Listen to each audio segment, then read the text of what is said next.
हलवा, हलवा इससे बना हलवाई, है ना। मैं अक्सर कहा करता हूँ कि उर्दू और हिंदी को अलग नहीं किया जा सकता, क्योंकि ये एक ही हैं, अलग की ही नहीं जा सकती। और अनेक शब्द ऐसे हैं जो हिंदी में जिनका आपको उर्दू का शब्द बोलना पड़ेगा, ठीक है। जैसे हलवा है, हलवा को आप क्या कहेंगे? हलवा ही कहेंगे ना। गाजर का हलवा, चने की दाल का हलवा, मूंग की दाल का हलवा, सूजी का हलवा, इसका हलवा, उसका हलवा कहोगे ना। हिंदी में क्या कहोगे हलवा को, बताना, सोचो, नहीं बता सकते। हलवा को हलवा ही कहते हैं भाई, और ये अरबी से आया हुआ उर्दू शब्द है। अगर आप उर्दू हिंदी को अलग करेंगे तो मैं कहूँगा कि ये अरबी से आया हुआ उर्दू शब्द है। हिंदी में क्या कहेंगे, नहीं बता सकते, क्योंकि कोई शब्द प्रचलन में नहीं है।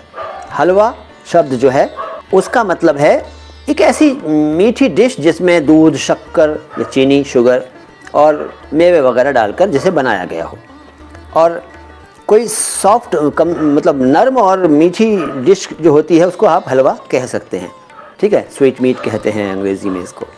हलवाई इसी से बना। तो भाई अगर आप में से कोई लोग ऐसे हैं जो हिंदी उर्दू को अलग अलग समझते हैं और उर्दू को मुसलमानों की और हिंदी को हिंदुओं की भाषा समझते हैं, तो भाई गलत समझते हैं। मेरी एक पूरी सीरीज़ है, उस सीरीज़ का टाइटल है आप शुद्ध हिंदी नहीं बोल सकते।